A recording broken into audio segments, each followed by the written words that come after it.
نحمده ونصلي على رسوله الكريم أما بعد أعوذ بالله من الشيطان الرجيم بسم الله الرحمن الرحيم قل عبادي الذين آمنوا يقيموا الصلاة وينفقوا مما رزقناهم سرا وعلانية من قبل أن يأتي يوم لا بيع فيه ولا خلال۔ ترجمہ،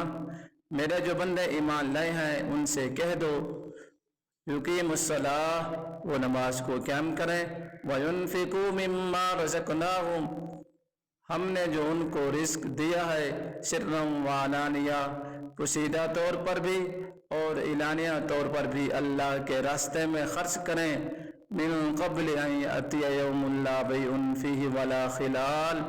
اس دن آنے سے پہلے کر لیں جس میں نہ کوئی خرید و فروخت ہوگی نہ ہی کوئی دوستی کام آئے گی۔ اللہ کے راستے میں افضل طریقہ کون سا ہے خرچ کرنے کا؟ ان تبدوا الصدقات فنعما ہی، اگر تم صدقات ظاہر کر کے دو تب بھی اچھا ہے، وَإِن تُخْفُوهَا وَتُؤْتُوهَا الْفُقَرَاءَ، اور اگر ان کو چھپا کر فقراء کو دو،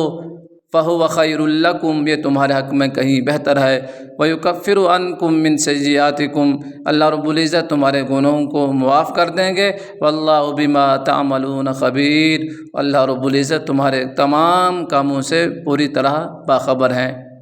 تمام احباب سے گزارش ہے میرے چینل کو سبسکرائب کر دیں